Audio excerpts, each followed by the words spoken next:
Welcome back to the official Atari Games podcast. This is Jason here, joined by Matt Raithel, studio director of Graphite Lab. Welcome back, Matt. How you doing? Doing great. Yeah, it's good to be back on. It's been a little while, I feel. It's been a little while. I looked back. It's been just over a year. Wow. Yeah, you were on. I was like going through the backlog. I was like, man, when was he on? It was the November 22nd, 2024 episode where we talked about RCT Classic on Switch. Quite the So classic. Yeah.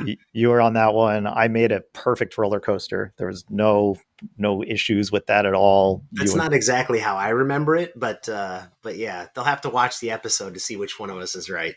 Yeah, you have to go back and see that. That's one worth watching on YouTube, so you can see my excellent coaster design skills. All right, from childhood, which have not evolved at all since childhood. So you got to think about it that way. You got to think about it as designing a roller coaster with the mind of a child. That's right. Youth is not overrated. In which case, I nailed it. There you go. Anyway, well, welcome back. We're going to talk about a whole bunch of stuff. This was absolutely planned. We definitely did not decide to do this recording about an hour ago because I realized, hey, we got to drop podcasts on Friday and everything else I had planned fell through. It happens, but I need to deliver the content. I need to deliver content to the people. And I said, hey, there's a bunch of stuff I could talk about with Matt, so let's talk with Matt. And we haven't done a one-on-one. So we're going to get into that. We're going to talk all about you. We're going to talk about a bunch of things going on. Sweet. But first, housekeeping, of course. You're listening to the podcast. You probably like the podcast, and you probably haven't reviewed the podcast, so you should fix that.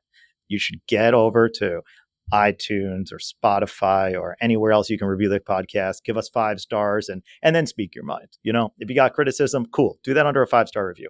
All right. And if you don't want to do that, then just leave a comment under the YouTube video. I read all the comments. Yes, I know I'm bad at Mortal Kombat. Okay. I said it as I started playing that I'm bad at Mortal Kombat so that you would know that I'm bad at Mortal Kombat and it wasn't a surprise. Anyway, go watch the Mortal Kombat podcast and then you can see what I'm talking about. You can see I'm very bad at Mortal Kombat. Join the Atari Club on Discord. Links below in the description. And wow, have we been releasing a ton of things over just the last month. Total Chaos. That was a podcast we did recently as well. That just dropped on Game Pass and PS5 and Steam. So via Apogee, I should say. But check that out. That's out now. Game's awesome. And as are these other ones. Mortal Kombat, I just mentioned that. Legacy Collection, that's also out now. And out now at the time of this podcast dropping, as of the way time works, yesterday, if you're listening to day of, Blood Refresh Supply is out. So go check that out, the latest from Night Dive. So there you go. Giving a love to everybody all around Atari. There's so much more stuff. And hey, it's holiday time. So you know what that means. Stuff is on sale. Mm-hmm. So if you haven't wish listed some games, do that. Get those alerts and, buy some stuff. Buy a bunch of games. Buy a bunch of Atari games that you haven't bought yet. Buy a bunch of Graphite games, Yeah, come on. Hive Jump Survivors. That on sale? It will be tomorrow. Whoa! You mean yesterday? I mean yesterday. However this time works, yeah, it'll be on sale. Whoa! So we'll get into the why and how, I'm sure later on. But yeah, check it out. Come on, guys. Play some video games this holiday season. Play some video games. We know you're going to be off. Probably. What else are you going to do? Play some games. All right. Enough of that. Let's talk about you. Let's talk about the life and times of Matt Raithel. Oh, you've been on a few times. Sure. And the way that this has evolved, the podcast largely, I'll bring on our external devs and teams that we work with to just jump right in to talk about the games. And then the interview kind of takes place around the context of the game itself, sure, and not usually the people itself. So I don't actually think we ever got a background of who the hell you are, where you came from, and what are you doing here. So with that, I want a brief primer. I got a few topics, by the way. I got 5 topics here. This is the first one. Okay.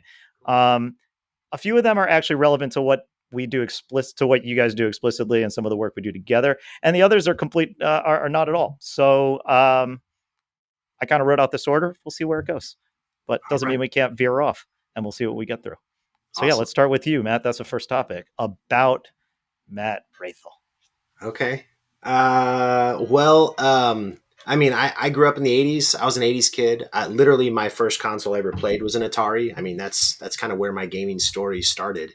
Um, it was not a 2600 though. I had to kind of like look back in the past and be like, I don't think this is what I remember playing, the 2600 version, because I remember playing Pac-Man vividly, and it wasn't the 2600 version of Pac-Man. Yeah. So I think it was like a 5200 or whatever, one that looked a little bit more closer to the arcade. Because I also remember like the TV remote looking controller, that real long one with like a bunch of numbers on it. Oh, So so wait, was it in television? no, I think it was no. I swear it wasn't. It was an Atari for sure. Okay, Um, if you say there so. there was but there were some differences, right? So I've had to kind of like we all do. We have to like those like 3-year old memories are kind of fuzzy. So anyway, I think that's where I got my start with games. Um, but I got my first Nintendo when I was about 6, and I'm like, okay, I want to make games when I grow up. And I think a lot of us have that story of like that first console and like that first love. It's like, oh man, this is amazing. Like I just want to do this forever. Um, and so then I kind of like bounced around a bit, and not to get into too much of the childhood story, but like games have always been a part of my life. Like I'm sure a lot of the listeners and a lot of players, just like you get started with games when you're like can like walk and talk, and you're like, oh, I want Yeah. this so much. Um, so I got into the industry right out of college. I got in through the art side, so I was a 3D modeler first. That's the degree I got. So using tools like modern day, people would use Blender, but Mhm. I use this tool called Lightwave and software called 3D Studio Max to make computer models for video Yeah. games. I was a prop modeler. So imagine the video games you play and all the trinkets and doodads and all of the random clutter. That's what I made when I first got into the industry. Um, and so the first game that I ever worked on was a canceled title, or a never published title, called Nightclub Tycoon. Oh no! And it Wait a was minute. right along. Hold up. I mean, you ask whatever questions you want, but what? Why is this making you laugh now? Your readers want to know. I want to know. Well, it's funny because you guys are doing a lot of work on RollerCoaster Tycoon Classic. Sure, Like you guys basically own all the development around RCT Classic at this point. sure. So you have this I didn't realize you had this tycoon experience Oh wait, that it gets that's better. been dormant. But I'm also thinking about this was probably so. Is this like mid '90s? 2004. Oh, 2004. Yeah. Okay. Oh, so that was after the big tycoon boom. So wait, this gets better. Great. So we're making Nightclub Tycoon because nobody has treated the audience's desire for customizing their own club. They want to Mhm. build bars, and they want to buy kegs, and they want to hire bouncer staff, all that. That's Yeah. what our demo was. Custom engine. This was 2004, and we pitched around a billion different people. And one of those companies we pitched it to was a company called THQ. Heard of them. And THQ looked at it and they're like, this seems cool, but like, we don't want this idea. We want you to make an idea that we've come up with.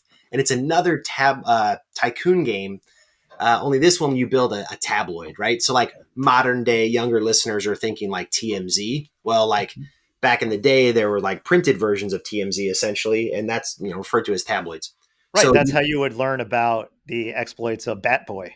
exactly, right? And Yeah. like, all of like, Elvis is an alien, anyway, all that kind of stuff. So they're like, don't make your game, kids, make our game. And we were young. We were like in our early 20s at the time. So we're like, okay. And they're like, we'll pay you. And I'm like, oh, well, that's fantastic. We will Right. happily trade our efforts for cash at this point because we have, a bank account that is slowly going to zero. And we realized at that moment that work for hire was even a viable course of business. We didn't know that people would hire us to make video game, ideas for them. And so that was our first title. The first thing I ever worked on that was published was called Tabloid Tycoon. And here's why it's interesting. It released in Target stores. And I want to say it was like maybe May of 2005, April. And I have a photo of me holding that box in Target, and the game right next to it is Roller Coaster Tycoon 2. And I look at Roller Coaster Tycoon 2 and I'm like, that game's amazing. And the thing that I just put out is not quite as timeless. Um, So yeah, so Tabloid Tycoon is the first thing I ever worked on. PC title delivered through THQ's value brand called ValueSoft, Yep. and and yeah, I mean, then that was my first one. So I'm trying to find a pack shot here. Like of I want Tabloid to. Tycoon. Yeah. So they have like I'm on Moby Games right now. Oh, perfect. This is why I love Moby Games. Mm-hmm. I can see the back of it right now. This is good stuff. On the inside cover. Okay, so I got the inside cover, the inside cover on the right. This is so good. The back cover for Tabloid Tycoon. Oh, it's a Get gem. get the real dirt or just get filthy rich. That's right. Dark secrets revealed or just made up stories. It's up to you. Build your tabloid into the most respected, in quotes, paper in this outrageous industry, from hilarious headlines to the most bizarre ambitions. You're in charge of it all. There's a lot of text on this box. It's not nothing. And this thing had a raised cover. I mean, they probably spent more on the box than they did on like Oh, paying us awesome. to make the Well, game. you had to. You had to at that point. I mean, you were in a world of the well, this was way later than that, but this is like the we were beyond the cereal boxes at that point, but you had these Well beyond. chunky PC Well boxes beyond. and Yeah. discs were going away. So you had to stand out. Well, yeah, yeah. Physical, like old floppy disk gone, disk based like CD media in, and the Oh PC yeah. itself was 2004. This was Half-Life 2. it was So yeah. this is when Steam came out. Steam just came out. So Steam would have been at that point probably just delivering Counter Strike updates or something, right? Like Yeah. other releases weren't coming out on Steam yet. But what made PCs interesting is you had the iMacs coming out. So everybody, even, mom and pop were buying computers that had disk drives that maybe would play games. Now, we know that the Mac wasn't like exactly a gaming workstation back then, but Dell was coming out. Compaq was big. If you remember, gateway PCs were getting more affordable. So Yeah. PC gaming was a bigger part of the retail shelf at Walmart and Target and other places like that. So making their boxes attractive and filling up that space was of interest to PC makers. Why PC's weird though is you didn't have somebody like Nintendo or Microsoft kind of advocating for that position, right? PC was more agnostic. Like it wasn't tied to a particular maker of things. So you had companies like Activision, in our case THQ, that would like vie for PC shelf space. But we didn't stay there long. So nobody wanted to publish Nightclub Tycoon. And a little game called The Sims published an expansion called Nightlife. And when we saw that, we said, all right, the king is here. We're out. Like, we're never going to make this game. So we did a huge pivot at that point and we left PC immediately and we started working on the Game Boy Advance. We had some friends local, and we're talking, this is in Springfield, Missouri, USA, which is a small town in the southwest corner of Missouri where I went to school, and not exactly a gaming hub. So the fact that we had people nearby who were building a Game Boy Advance engine was absolute serendipity. We merged with this company, and our studio, called Black Lantern Studios at the time, and Dungeon Monkey Studios merged in late 2004, before Tabloid Tycoon came out, and we started making GBA games. And we did kind of the same thing. We did work for hire development. Companies, including like Mattel and Hasbro, would hire us through publishers to bring their hit board games to the Game Boy. So the Game of Life, Payday, Candyland, Shoots and Ladders, these were the types of experiences we were bringing to market in like 2005 and 2006. Um, you've got a game you released called Super Sprint, and then you did Neo Sprint. We made Super Sprint for the GBA in 2005, right? Oh wow. So That's we've got awesome. some of those overlaps that we never knew would overlap again now that we're working with Atari so much. So whether it's releasing games on the shelf next to RollerCoaster, the closest I'd gotten at that point, or actually working on titles like Super Sprint, we've had a lot of Atari overlaps in my kind of youth as a developer. That's so interesting. I was actually I'm looking at your Moby Games page, and your earliest credit here is 2005, but it's for board game classics. Yeah. So that was our first GBA game. Okay. I was a 3D modeler on Tabloid, but that one kind of like went out. And because it's a PC game, again, there was nobody really advocating for it. It wasn't Microsoft, Nintendo. So like PC games had a very common chance of just disappearing. You put it out, nobody cares, and they vapor, right?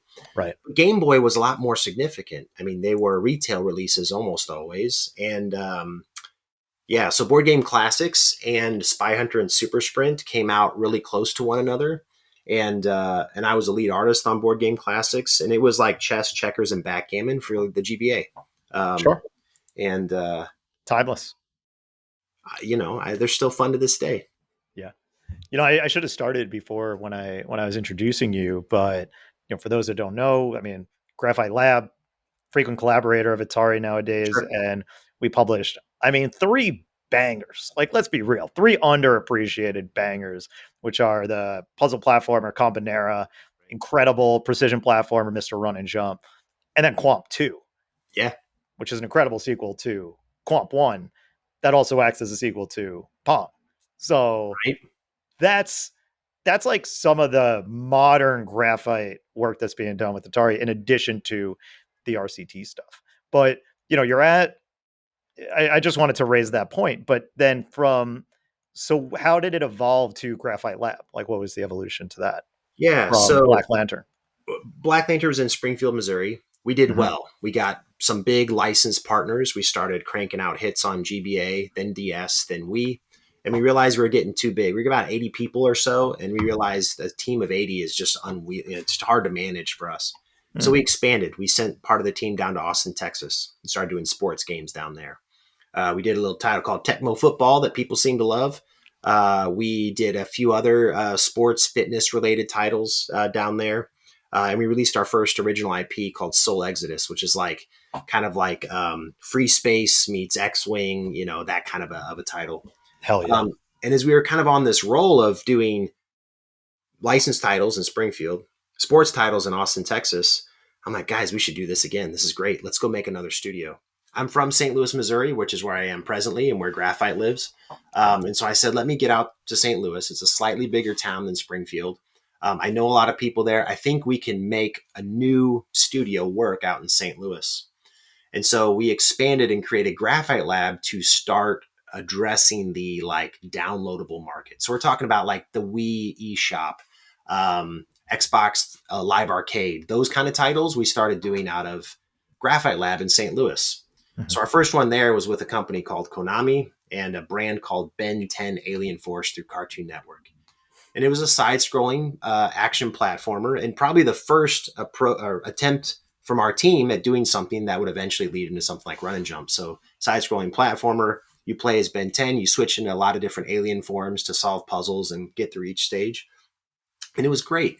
And we released that as our first digital product, which was really strange. Up until that point, we'd been releasing everything retail. We got to see a box in a book and got to go pay $40 or something at a retail store to get it. And now here we are just downloading the thing. It felt very odd and very weird. But it was a new place for us to play, right? So that eventually evolved into, what's this thing called the iPhone? Can we do the same work that we've been doing? Great licensed brands, properties that people know, very mass market type titles. And can we do that on the iPhone? Can we do that on Android, this new phone OS that Google's working on? And the answer was yes. And so we started doing a lot of mobile product around 2011, 2012. So that's kind of where Graphite got its stability, is those digital storefronts didn't go away, obviously. Mm-hmm. And we were a team that could very cost effectively explore those new territories. We were small, right? I started Graphite with just me, so one person figuring it all out. And then we grew that studio here in St. Louis. Right. That's cool. And you guys have always been kind of, I mean, to an extent, right? Like, you guys have been at the forefront of certain platforms. Like Hive Jump, that came out pretty early on the Switch, I believe, right? So this is some behind the scenes trivia that a lot of people don't know. We've been a part of probably 4 or 5 hardware launches. Yeah. And I'm clearly setting up a pivot point here. So we'll get to that in a second, but please continue. It kind of shocks me, Jason, like how much we've been involved with hardware launches. So nobody knows this really, but we were a launch team on the Nintendo Wii. We'd been working with Nintendo on tons of DS product. All we were doing Nickelodeon stuff, Dora the Explorer, and Backyardigans, and these games were just setting records in retail. I mean, they would all do, they hit that million unit mark because of how popular the brands were. So Nintendo knew of us and knew that we could get product out on their hardware very well. So we were set up to be a launch team on Wii before that thing ever got popular. And we were going to bring a title, and hopefully, I mean, it's been ages, so hopefully this is fine to share, but we were going to bring a title called Mercury to the Nintendo Wii. The puzzle game? Yeah. Right. Oh, yeah, So yeah. I remember it was on, it was a PSP. right. Well, yeah. So like Yeah, having the Wii remote controller like tilt the Mercury board made perfect sense. yeah. So here we are with hardware that nobody'd ever seen, hadn't been released, and trying to figure all that out. And that was our first experience at working with unreleased hardware. So it ended up getting canceled, and I won't kind of tell that story now, but it got canceled because there were some problems related to the licensing and a sequel in production and some other just kind of messy things. But then later on, we got involved with the Wii U eShop very early on. We got involved with Apple's kids category. Mr. Run and Jump launched on the Atari 2600 Plus, and now we're working on another new piece Oh, of yeah. hardware. So some of these pieces of hardware, it's not like necessarily launching on PS4, but like all this experimental tech. We've been around and involved with so much of it. And it kind of just shocks me when I look back on how much of it we really have, messed with, just kind of like on the cutting edge. Building the ship as you're flying it should be like our motto. Yeah. What was it like getting that's interesting on the Wii. What was it like getting that hardware for the first time? Oh, it Was it was like, did you have any sense that that was what was coming from Nintendo for their follow up to the GameCube? some sort of. So we worked on the DS when it was still the clamshell, right? Sure. Where it was fun and it was cool, but like it wasn't on fire like it became Oh, you when mean the before the DS Lite? The Lite is before when it the DS exploded. Lite. That's Okay. when it exploded. Yeah. Ship with brain age, make sure it's very sleek and pretty looking. So I cool. mean, I loved it. they Oh, made it look like what Apple did with the iMac of like, ooh, don't you just love the way this thing looks? How yeah. easy it just fits anywhere.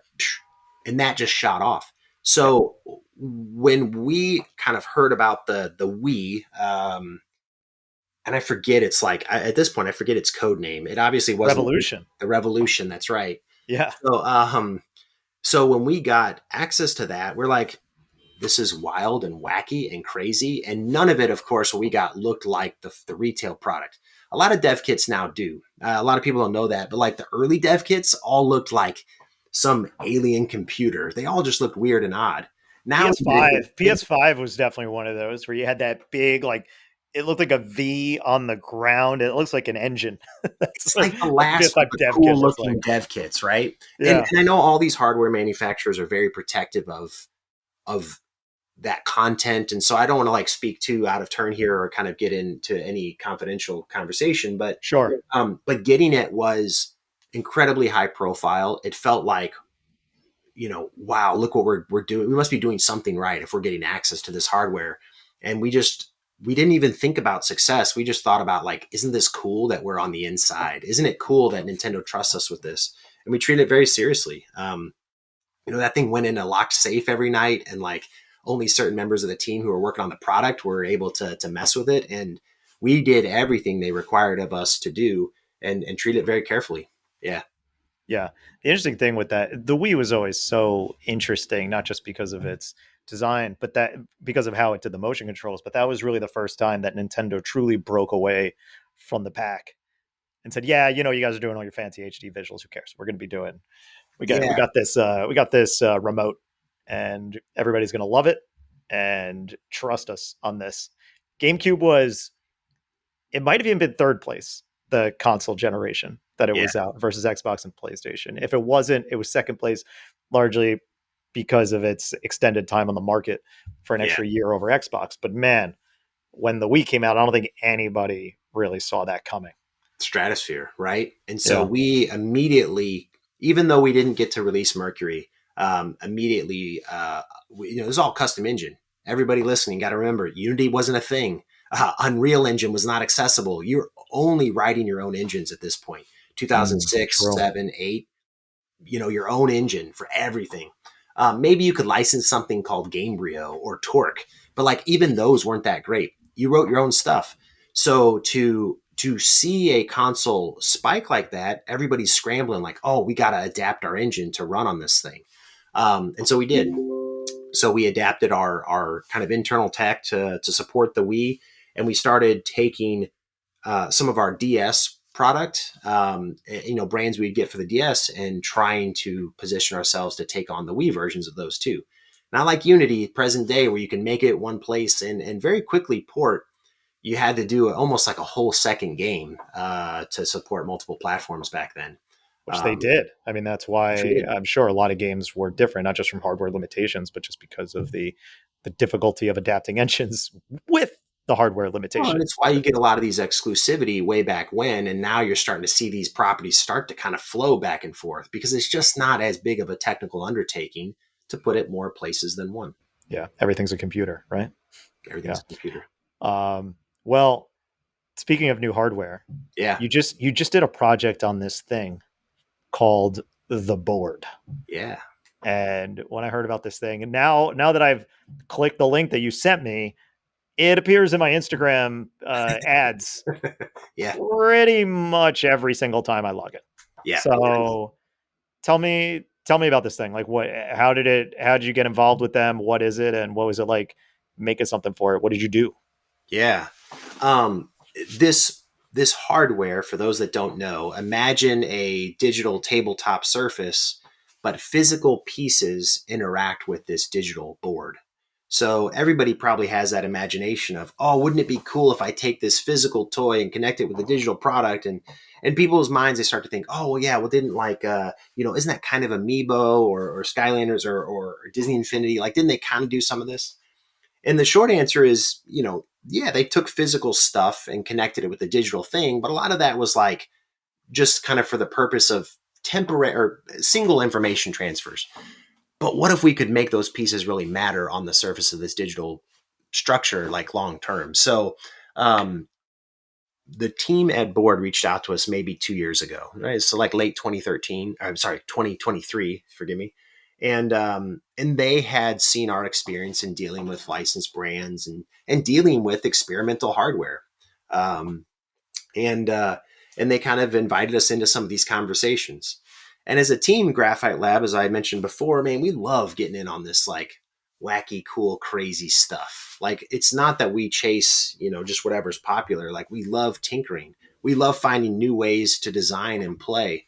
It can get a little bit repetitive if all you're messing with is the same A, B, X, Y buttons for all your life. So to have something that opens up new inputs or new ways to play is pretty exciting for us as designers. So we joined those conversations. We shared our experience. We talked about what it was like making games because the founders of Board were not game designers. They'd made some fitness technology previously and had sold that through to a larger corporation, and were now looking at games as another place to innovate in terms of bringing families together, bringing people together to kind of have fun in the same space. So um, so that was like some of those earlier conversations. What we did for this board hardware is make a game called Chop Chop. And Chop Chop is a cooking game, but man, I'll tell you, it's unlike any other cooking game we've ever made or played. We have played Cooking Mama. We've played Overcooked. We've even made games, Jason. We made Iron Chef America Supreme Cuisine for the Wii.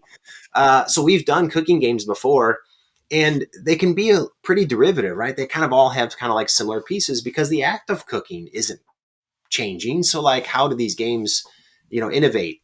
And man, I mean it when I say this is legitimate fun. And how this cooking game works is you've got a bird's eye view of the kitchen, and you're dragging ingredients to these cooking stations, but then you're using physical pieces like these guys that I have here, and you're Yeah. physically chopping and you're physically stirring and you're physically scrubbing down the tables to clean them off after meals are served. So it's a lot of fun, and it's very like arcade like, and I hope people get a chance to try it. I know taking a chance on new hardware is always a risk, but I haven't talked to anybody who's tried it who said, "Oh, that was dumb." They're all like wanting to play it more and more. So it's very cool. It looks awesome. So when you're actually on this thing, so there's a set of kind of tokens or things that you could use That's to right. interact with the board for each game. Yeah, Sometimes you just use your finger. I mentioned because I saw the one where it's like you kind of put down like a ship type thing, that's like right. mayor, and then you have another and you got this thing where you have individual tools. So I guess the more people you have, the more you can be like, okay, you chop things, you scrub things, you Exactly. fry things, etc. That's Exactly. awesome. Yeah. Uh, So how does it work? Can we get a little nerdy and say like sure. because I so back in the day, Hasbro came out with a thing called Zapped, the Zap series, right? And that was a series of board games that were using smartphones. This was about 2013, Okay. 14. I think it was probably closer to 2013, right? This is also the same time that they relaunched Furby. Fun fact, I worked on the Furby app for them, where they were experimenting with different technology that would bring in uses of the of phones, iPhones Very specifically, nice. and iPod touches as well at the time. And the way Zapped works was the big thing was payments were managed through a mobile device. There's Mhm. also mini games that you can do on a phone as well. I actually am the one that gave the idea for the get out of jail game where you had to launch Mr. Monopoly out of jail into the paddy wagon. It's kind of Nice. crazy. But the idea was it was just pretty it was a pretty simple trick to that how it worked where the touch sensors on the back of each card the alignment was different to decide to identify which card was which. Yeah. So I'm not asking you to reveal any trade secrets, but kind of like if you can, how does it know what the difference is between those tokens?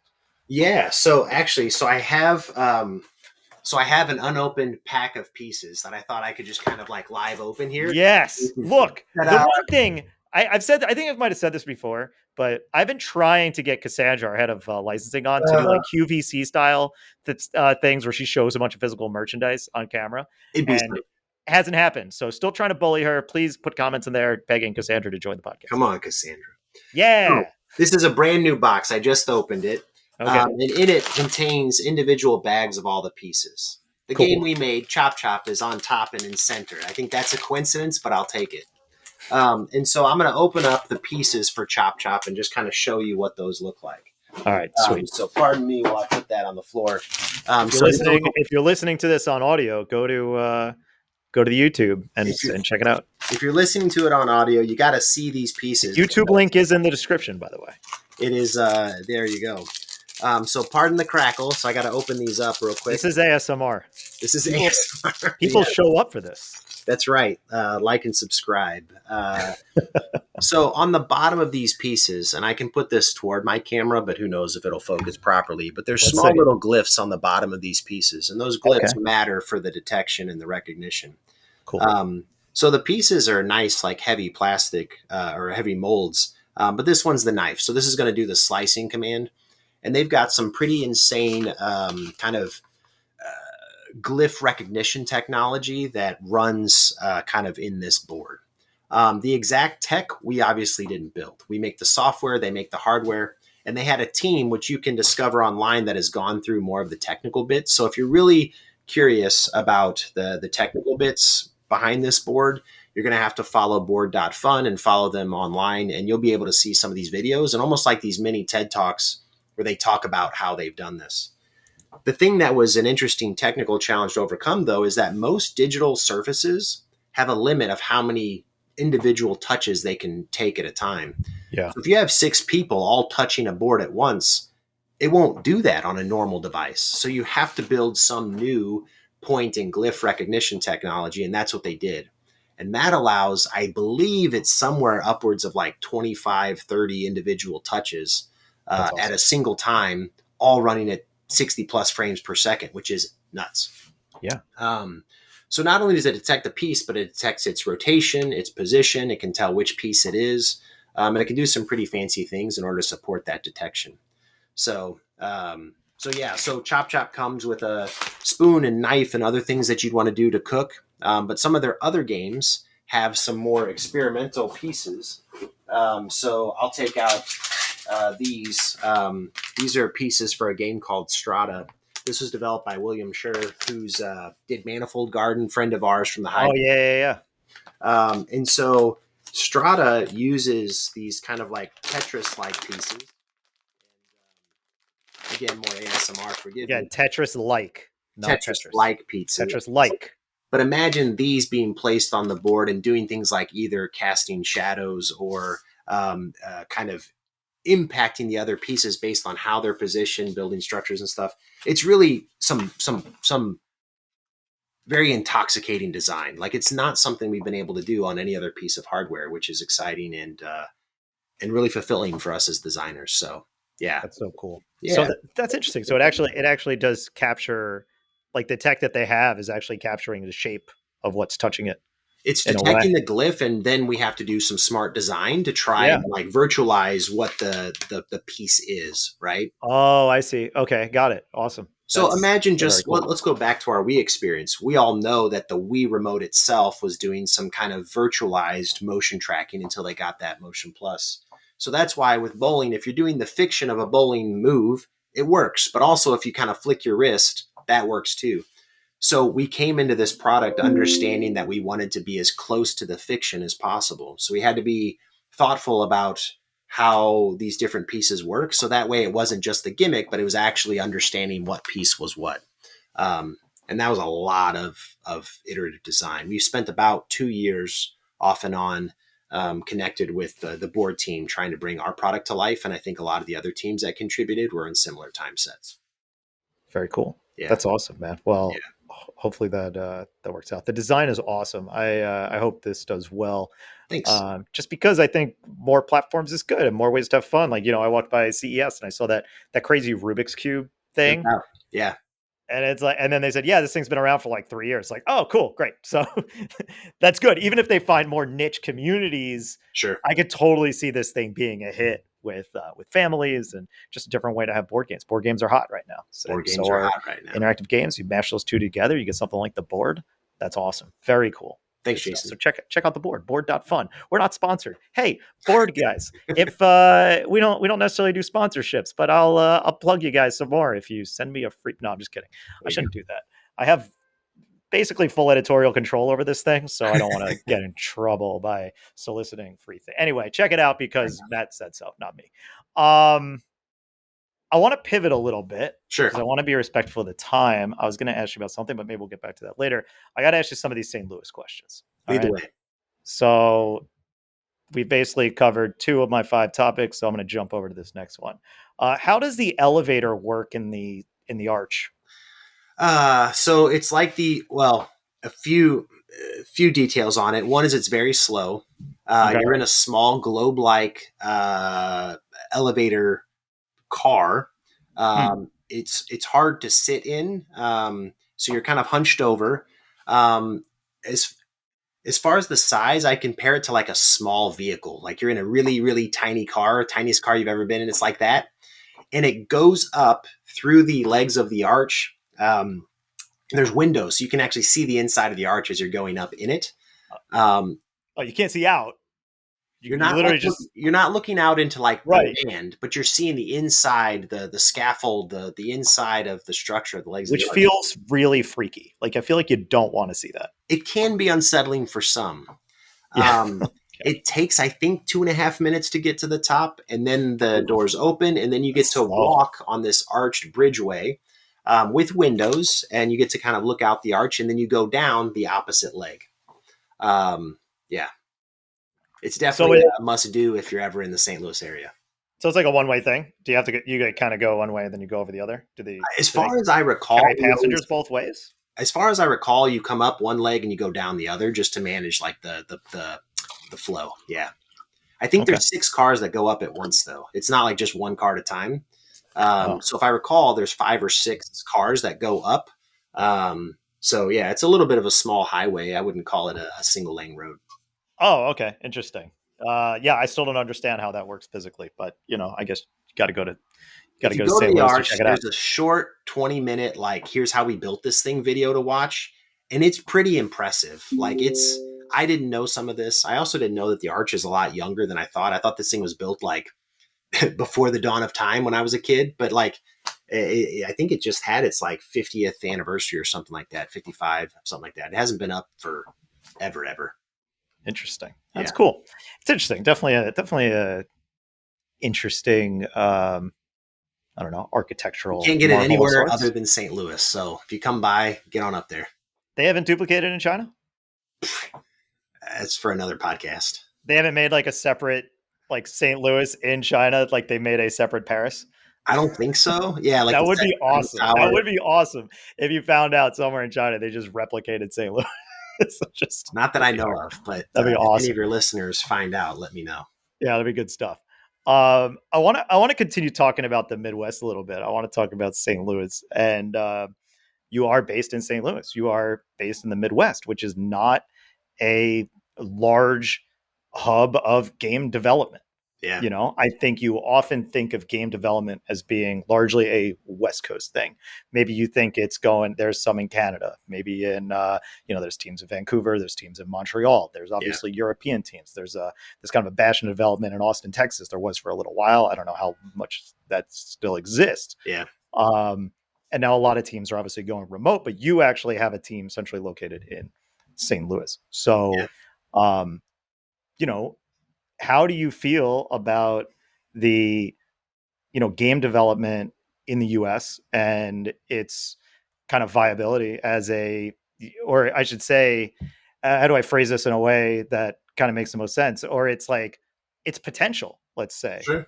of growth, where largely I think it seems to be shrinking in its existing locations. Like, do you see opportunity for growth in Middle America? Yeah, for sure. Look, I run a game design program at a university here, Maryville University in St. Louis. Started a game design program and teach a lot of those classes. And I wouldn't be doing that if I felt like this industry had no future or had no chance of success, um, globally or even just kind of locally here. Yeah. So that's the first part. I do believe in it. The game industry is always changing. I'm on my 21st year in this business. I've survived through 2008. I went through COVID, right? I mean, I've gone through some of these real risky spots of economic impact. And games has seemed to survive. As far as the Midwest goes, I mean, it is more affordable. Like I'd go to a conference like GDC, the Game Developers Conference, and I'd talk to developers who spend thousands of dollars a month on rent in downtown San Francisco and get like half of a one bedroom apartment. I mean, to compare, I mean, we're like half of the cost, uh, you know, uh, here and even in like the more expensive parts of St. Louis. I mean, you're fractions of the cost of some of these other towns. They have their value, right? It's not like I can look at San Francisco and be like, it's not worth it. Like I get it. They have their value. I'm here because I was born here. St. Louis is my hometown. That young kid who played the Atari for the first time wanted to make games and couldn't do it here when I was a kid. So I wanted to change that. So that's why I'm here in St. Louis, is because I want to create a path, not the only path, but a path for people who want to stay in their hometown and learn how this business is done and maybe still stick around and work here. So Graphite isn't the only game in town. Riot Games is here. A company called Pixel Press is here with a product called Bloxels that was collaborating with Mattel and Lucasfilm for a while. A trio of brothers, Butterscotch Shenanigans, made a game called Crashlands and a few others here and have been Oh yeah, growing. Crashlands is huge. Crashlands is fantastic. You've got Yeah. small individual developers that have done apps on the App Store that have hit number one, like Simple Rockets and others. So it does happen here. We just don't have the volume of developers that say Austin does, or Orlando, or any of the other towns on the smiley face, right? Seattle down to LA, down to Austin, up through Raleigh, New York. Part of it is because we don't have the financial support. Austin was big because the Texas Film Commission was throwing cash at developers. Oh Louisiana's yeah. growing because they've got Katrina relief funds. The Canadian Media Fund sponsors half the teams up in Canada, including some good friends of ours. We don't have that in St. Louis, unfortunately. We're working toward it, but there's a lot of economic attention in St. Louis around agriculture, geospatial, and that sort of thing, and finance, of course. Interesting. Yeah. Do you think there's any way like how do you compel people to come to St. Louis? Like do you think there is an avenue, not just maybe St. Louis, but other places, other lesser known spots? Like why couldn't you have a game developer in like Alabama? Oh, no doubt. And you really can. And I You know think what I mean? it's easier now than ever because of like the kind of the remote conditions. Um, you and I are on a podcast over, a browser here, which never would have been done 20 years ago when we started. Sure. Um, we had phone calls for hours and hours, with a phone pressed to our ear. So I think we've connected with our partners, both domestic and abroad, more frequently and more personally than we ever have before because of these tools. So I don't care if you're in, Dover, Delaware, or Des Moines, Iowa. Like you can get games done anywhere at this point. Anywhere there's an internet connection, you can make games. So St. Louis as a town, I mean, take games out of it. I mean, there is a ton to do here. It's affordable. We've got one of the best zoos in the country. We've got Oh landmark, yeah. the Arch. We've got the best barbecue, the best beer, if you ask me. Wait. The best barbecue? Hell yeah. Ask anybody. I, I don't think I should. I feel like your argument might fall apart. Anybody who wants to argue with me has to come here first and try it for themselves. Done. I'll be there. Right. So we have lots of just, um, value here and just like enjoying being part of St. Louis. No city's perfect, but it's a fun place to kind of be. Now, before I sound like a hypocrite, it's not like I live right under the arch myself. I'm kind of out Sure. in a bit of a suburb. St. Louis is a very sprawling city. I mean, it's huge. There's all these like boroughs of St. Louis. It's not like one spot. But yeah, it's my home, and so I wanted to make games matter here so that I could give opportunities to those that have followed after me. Do you see any growth? Based on what you just said, with those teams that are there, are people paying attention and maybe showing up a little more and thinking about that as an option? Yeah, absolutely. When we came here in 2009, there was like nobody here. And since that, all those teams that I mentioned have grown here and have shown up here. Um, and there's more teams that are doing things that don't necessarily identify as like core game studios. There's an agency in town called Paradowski, and they develop content for MetaQuest, and they've developed games for Roblox. But if you look them up, they're not going to show up as a game studio, but they've worked with brands like Purina to make, racing games in Roblox. So there's a lot of just technical development here, but it doesn't present as like, gamey games all the time, which I think also points to like the growth of the industry being harder to track because you do have agencies and such that like just pop out and kind of make games out of nowhere. Us too, who made Monument Valley, was part of a bigger agency, right? I mean, they didn't present themselves as a game studio, and they happened to make an amazing award-winning game.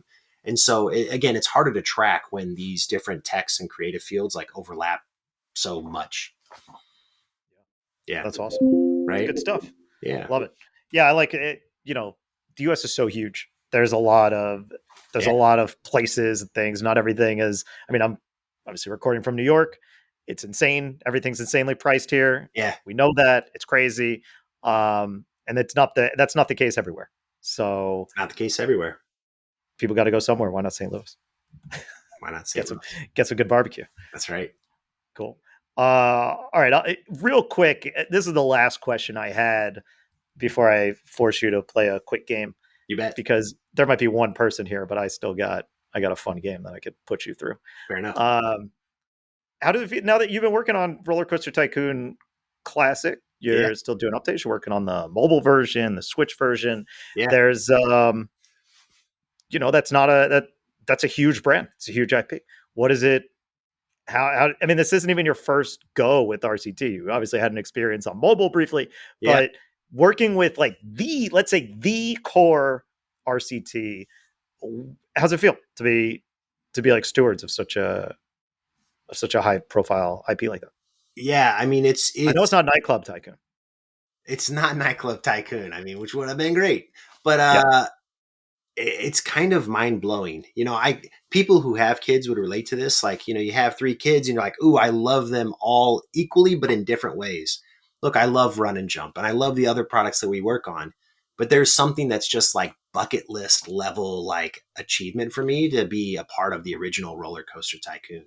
Um, it's almost like fantasy. Like, how in the world could this have ever happened? Um, I've logged thousands of hours to that game, like many of its fans. And to be honest, I'm probably not like the Uber fan of Uber fans that knows everything. I'm learning from the community as much as I'm putting back into it.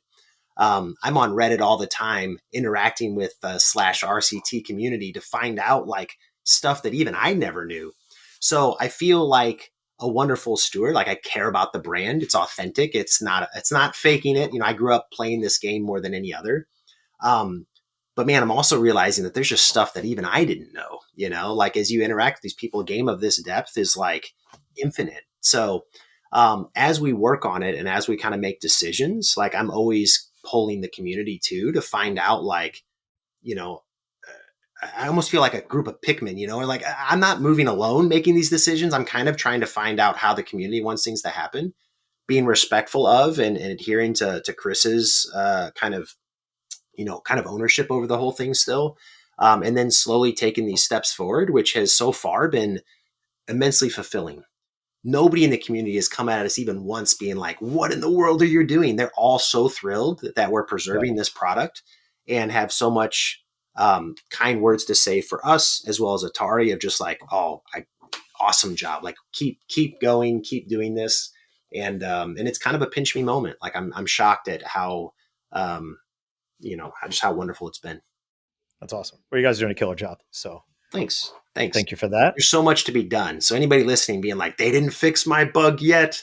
There's so much to be done. And it is very delicate work. This isn't modern day game dev. This is like 20-year-old product, you know, well, now 25-year-old product. Yeah. So it's like restoring an old house. Like, we got to be very careful we don't bust the plumbing when we do this stuff. Yeah. It's good stuff. Yeah. And yeah. So yeah, thanks, Jason. Appreciate it. So with that, because I don't want to say some things I'm not supposed to say, why don't we jump over to this game I have prepped for you, which I've done when I have like solo people on here, because you obviously can't compete against other people. So you'll just compete against yourself. Here we go. Have we played anything that brings in the Moby score before? Maybe not. Yes, we did. We did last year. I'm almost certain, but let's do it again. Here we go. Great. So if you're not familiar with the Moby score, that's the Bayesian average of critic and player ratings. Yeah. You can use the Moby score to get an idea of how others feel about the game. You know what the Bayesian inference is, of course, yes? Describe it for our readers and viewers. Very well. That is as it says on Wikipedia, is a method of statistical inference in which Bayes' theorem is used to calculate a probability of hypothesis given prior evidence and update it as more information becomes available. Here we go. Got it? Got it. Wonderful. With that in mind, I have your Moby page up right now, and I have sorted all of your credits by Moby score. Great. Okay. So what I want you to do is basically guess which of your games will be in the top 10 Moby scores until you get 3 strikes. So sure. Let me just, I realize I kind of screwed up ever so slightly, but that's okay. We could do this real fast. Okay. This is professional podcasting. Don't worry about it. Everything's fine. Everybody's safe. We're all okay here. All right. So with that, I will give you you can do your first guess. What do you think is in your top 10? Top 10. Quamp 2, first guess. Quamp 2. Where do you think that is? You think that's number 1? I would, if it's pulling in just the Switch scores, it's easily number 1. Well, it is actually number 2. Okay. With a 7.6. Yeah. That's amazing that one's still in like the top rated Switch games of all time. That's amazing. It's great. Quamp 2. It's great. Everybody should play it. Hey, everybody listening, go play it. Quamp 2. Then, I don't think it's number 1, but we're going to go with Mr. Run and Jump. That is number 1. Oh, it is number 1. Okay. I thought maybe with a 7.7. Now it's interesting how this has been organized a bit. It specifically says Windows, but It's for everything. Let's be real. It's just Yeah. there's one entry. It's got everything in there. But All yeah, right. that's got a 7.7. That's number one. So you got 1 and 2. Bravo. I'm excited. I'm hoping you get number 3 here. I highly doubt it, but let's see. You Okay. got a lot of games here. You got a lot of you got 51 credits on 33 games. That's what it says. And So it's not about half. comprehensive because it doesn't pull in some of our mobile releases, but I actually, with the release of Chop Chop, I've now released 100 games. Oh wow. Yeah. Okay. So That's awesome. Yeah, but and I'll say about half of these have an NA rating. fair enough. Okay, so I've got number 1 and number 2. So number 3, let's just put in Kombinera. Okay, so Kombinera is unfortunately one of these not rated ones, which is For real? unfortunate Okay. because that game is incredible. Everybody needs to play Yeah. Kombinera. It's Okay. really, really great. So if it's listed as a not rated, let's go into. So that's your first strike. Okay. Now you said this is skewing towards PC. Is that right? No, Oh, okay. I didn't say that. You just Well, assumed. let's bring in the top 10. Let's pull in Hive Jump. I don't think it might be right on the edge, but let's pull in Hive Jump. So I don't know why, but it is not on this list. It is not in your list of credited games. So that means either somebody did not report, either they didn't. All right, well, I don't got to know get if on it's my in. Moby. My Moby. It's in Moby games. You are not. I don't know. You're just not here. Well, that's fair. It's in the Graphite games list. Yeah, I guess people just didn't. Maybe the credits just aren't input here. So yeah, go ahead. All Somebody's right. got to put those in there. Well, let's get in RollerCoaster Tycoon Classic. Let's see here. Is that also on the list? It should be, but I don't know if somebody updated these credits. I should have Classic. updated these credits before I played this game. Yeah, and honestly, it's not here. Okay, well, gosh. Okay, that's 3 strikes.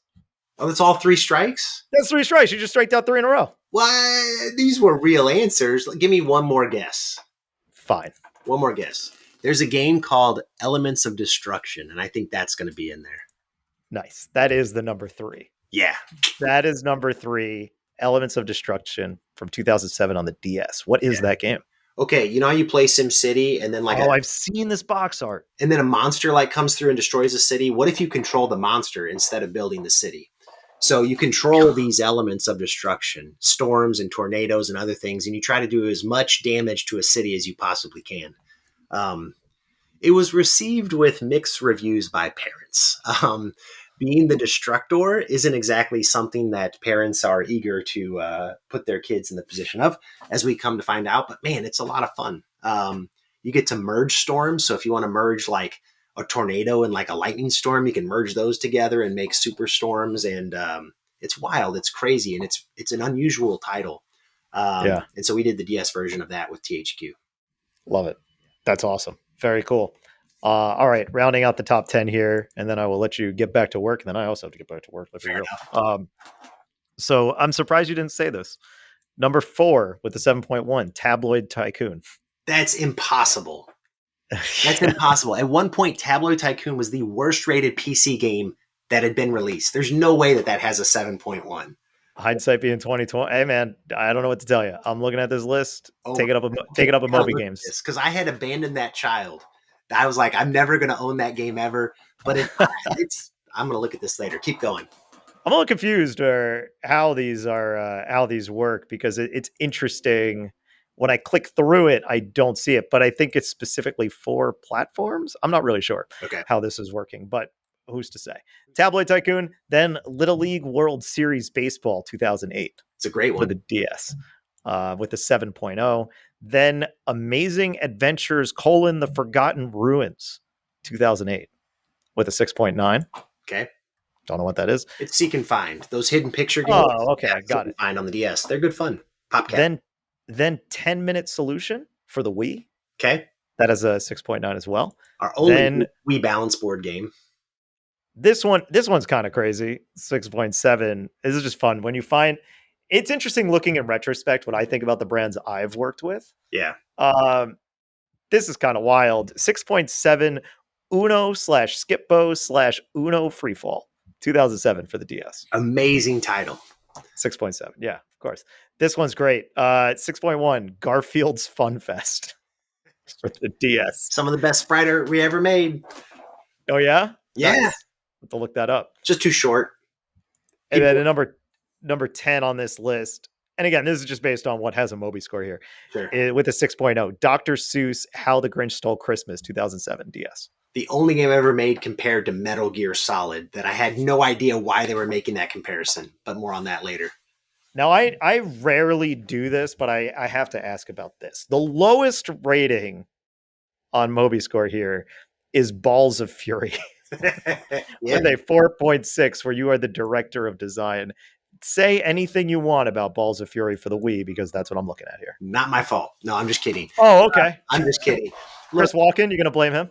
no, so I don't have a whole lot of time, but I think that would make for an interesting podcast episode is bringing on developers who have stories for games like that one that didn't critically hit where they think they could have. But there's all Yeah. these factors when you make a game. You've got budget and timing. And goodness, nobody knows that Rockstar Games released their ping pong game the same week as that one. And of course, we're not any better than Rockstar. So there's all of these like conditions that impact anything's success. And nobody ever gets to tell those stories. But Balls of Fury was like such a wild production. That was the Wii version. Yeah. Yeah. Yeah, we're not Rockstar Ping Pong, everybody. Sad to say. Hey, it made sense, right? You got to use the motion control and all that stuff. It made sense for a ping pong game, Yeah. right? Oh, man. All right, cool. Well, with that, let's wrap it up. Matt, thank you so much for joining and talking to me for this definitely planned episode. There's a lot of fun for me. I hope you had fun as well. Where can people find you on the internet should they be so compelled to do so? Find everything Graphite Lab at Graphite Lab, the usual social media locations, graphitelab.com. Find me personally, Matt Raithel, Raitheo Show, RAITHEOSHOW, on all of those same social media platforms. And if you want to check out the board, find them at board.fun. Cool. All right. Do that, everybody. You can find me on Blue Sky at Jays of Doom. Again, my Twitter account doesn't exist anymore. It got hacked and then was nuked. So good riddance. And yeah, do all the other stuff I said at the beginning. Buy those games, subscribe, join the review us, etc., etc. Thanks for listening, and we'll catch you on the next one. Thanks again, Matt.